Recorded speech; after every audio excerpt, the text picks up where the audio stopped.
Hello and welcome to Epicenter. My name is Camilla Foy, and I am the host and owner of the podcast. As we enter the holiday season, there is a lot going on in your environment. There are decorations in many yards, outlet malls are decked out for the holiday season, and maybe you yourself might want to decorate to celebrate. Unfortunately, the holiday season brings about many seizure triggers, especially for those who have photosensitivity. In this episode, I will be discussing the seizure triggers of the holidays and holiday light displays. One of the commonly thought of triggers to be aware of this holiday season are the lights. The biggest problem are Christmas lights that flicker between 16 and 25 times per second. These can cause a seizure for those with photosensitive epilepsy and can still be a problem for those with different kinds of epilepsy. It can cause disorientation and discomfort. Red lights are more likely to trigger a seizure than white or blue lights. Non-flashing lights should be safer to use when decorating your home, along with lights that flash at a low frequency. However, there can be malfunctions in circuitry and may increase the flashing of the lights. When it comes to the holiday light displays, it is not always in your control as to what it will be like. Some people go all out with decorations, sometimes covering their homes from roof to lawn with lights. For this reason, it is suggested that people with photosensitive epilepsy should avoid light displays. Beyond photosensitive epilepsy, you might think that there is nothing to worry about. While this may be true in terms of the lights themselves, there are many other factors to be considered about when visiting displays. Generally, you go to these displays at night, when it is dark enough to see the lights. Sometimes food might not be available in these areas. Alongside this, there is a lot of stress involved, whether you have children to watch or too many people around you.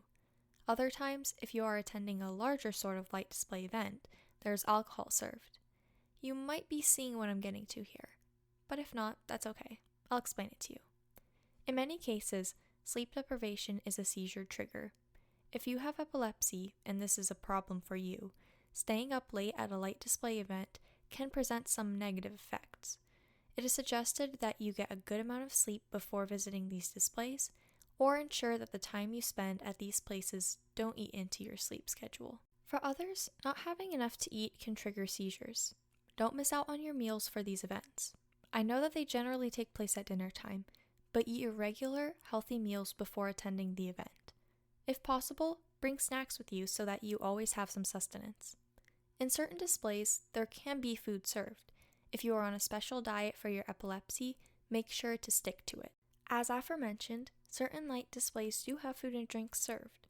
Alcohol can also be a trigger or decrease the effectiveness of your medication. If you know it is a problem, it is best to avoid drinking while at these events. If lights are a problem for you, covering one eye can reduce photosensitivity issues. Deep breathing through the nose can help you calm your senses, and polarized sunglasses can decrease the intensity of the lights. One of the best things you can do at these events is to stay calm. When there is a lot of stress, it can heighten your senses and make things difficult to manage. Not to mention that stress itself is a seizure trigger. I know it is way easier said than done, but in my next episode, I will discuss stress management to help you get through the holiday season. In the event that you do have a seizure, make sure that anyone in attendance with you is aware of seizure first aid. For families and friends of those with epilepsy, here are the basics of seizure first aid. Firstly, stay with them and time the seizure. Move them away from harmful objects and lay them on their side. Do not block airways. Stay with them until they are awake and alert. If the seizure lasts longer than 5 minutes, call 911. When it comes to the holidays, one of the biggest tips I have for you is to know your limits.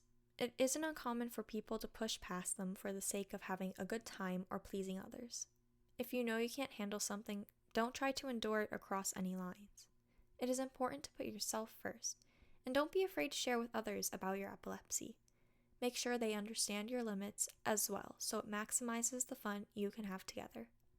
This isn't easy, and it is understandable if this can make you nervous or even stressed. I want to leave you with this final word of advice. Enjoy yourself. Anyone can understand the power stress has over the mind, and this is especially true with epilepsy. Don't stress over the little things, and try to stay as calm as possible. Enjoy the moment and enjoy time with loved ones. Again, put yourself first to avoid any problems later on. I know I might be getting a little redundant here, But once again, that is easier said than done. That is why in the next episode, I will be talking about managing the holiday stress. Get your notepads ready because I will be covering a lot. Thank you for listening to this episode of Epicenter, and stay tuned for the next one. Happy holidays, everyone.